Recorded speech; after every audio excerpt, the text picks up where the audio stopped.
प्रदेश सरकार ने प्रतियोगी परीक्षाओं की तैयारी कर रहे लाखों युवाओं को राहत प्रदान करते हुए परीक्षा भर्ती में दोनों प्रश्न पत्रों में अलग अलग न्यूनतम 40% अंकों की बाध्यता अब खत्म कर दी है। हालांकि शिक्षा के स्तर को मजबूत करने के भविष्य के लक्ष्य को ध्यान में रखकर गहलोत सरकार द्वारा बनाए गए नियमों में सरकार मात्र युवाओं को खुश करने के लिए आज से रियायत दे रही है, परंतु बेरोजगार युवाओं का एक बड़ा वर्ग इन नियमों में संशोधन से खुश हो गया है। नए नियम के तहत हालांकि 40% न्यूनतम अंकों के साथ समेकित रूप से उत्तीर्ण होना जरूरी होगा, किंतु अलग अलग प्रश्न पत्रों की अनिवार्यता अब समाप्त कर दी गई है। इसके अतिरिक्त प्रथम श्रेणी शिक्षक भर्ती परीक्षा में द्वितीय प्रश्न पत्रों में आने वाले शिक्षा मनोविज्ञान एवं शैक्षिक प्रबंध के भाग को भी अब प्रथम प्रश्न पत्रों में शिफ्ट कर दिया गया है, जिससे भी युवाओं को राहत मिलेगी। हालांकि शिक्षा मनोविज्ञान के प्रश्न पत्रों का प्रारूप क्या होगा अभी तय नहीं है। इन सभी संशोधनों और 8वें वेतन आयोग पर राजसमंद के शिक्षाविद विशेषज्ञ श्री KL पालीवाल ने इसे आसान भाषा में समझाते हुए इसका सरलीकरण इस प्रकार किया है, इसे आप भी सुनिए। RSR नियम 2021 में संशोधन करके इन्होंने जो खास बातें दी है उसमें सबसे पहली बात आती है स्कूल व्याख्याता भर्ती परीक्षा, यानी कि first grade exam. First grade में आपको पता होगा 2 पेपर होते हैं।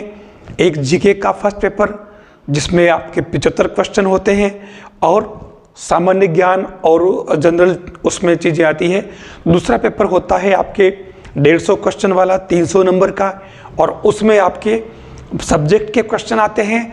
और आपको पता होगा कि लास्ट के 21 से लेकर के 50 तक, यानी कि कुल 30 प्रश्न ऐसे आते हैं जो शिक्षा मनोविज्ञान और शैक्षिक प्रबंधन से जुड़े होते हैं, कंप्यूटर टेक्नोलॉजी से जुड़े होते हैं। तो इसमें इन्होंने जो पहला संशोधन किया है वो ये किया है कि ये 30 प्रश्न यानी शिक्षा मनोविज्ञान के जो क्वेश्चन है इनको हटा करके और फर्स्ट पेपर में डाल दिए हैं। सबसे पहली बात तो ये है। अब इसमें ये तय नहीं किया गया है, ये क्लियर नहीं हुआ है कि उधर से अगर ये क्वेश्चन हटा करके फर्स्ट पेपर में डाले हैं तो इसमें जो 150 प्रश्न की जगह सब्जेक्ट में कुल कितने प्रश्न आएंगे, ये भी एक क्वेश्चन मार्क है। दूसरी बात आती है सेकंड ग्रेड वालों के लिए। तो सेकंड ग्रेड के अंदर भी जो खास बात है वो ये है कि अभी तक क्या होता था कि पहले पेपर में आपको यानी प्रत्येक प्रश्न के पेपर के अंदर आपको 40% लाना होता था, लेकिन अब इसमें संशोधन करके और इन्होंने दोनों का एग्रीगेट परसेंटेज बना दिया है और एग्रीगेट आपको 40% लाने होंगे, तब आप इसके लिए क्वालिफाइड हो जाएंगे।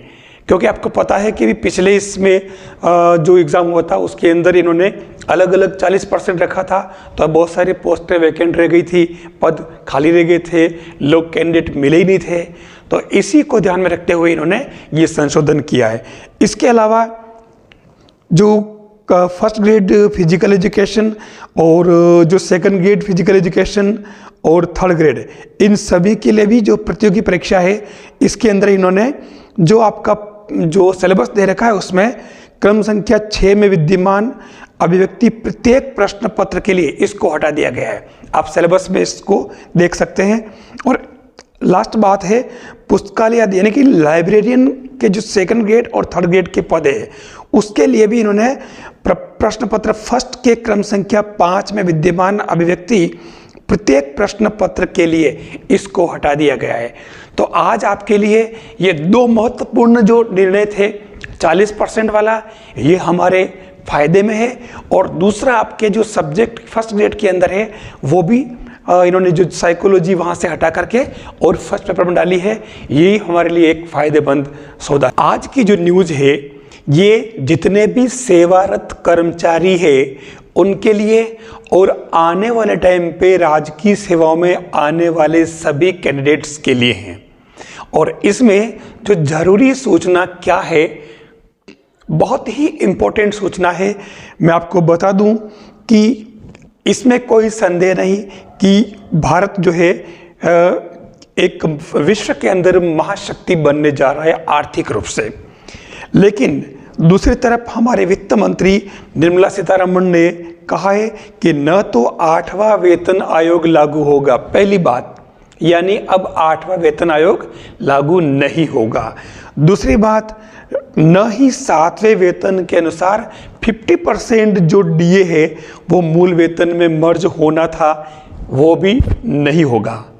यानी 8वां वेतन आयोग भी लागू नहीं होगा और जो 7th पे कमीशन का 50% डीए है वो मूल वेतन में जो मर्ज करने की जो बात चल रही थी वो भी अब नहीं होगी।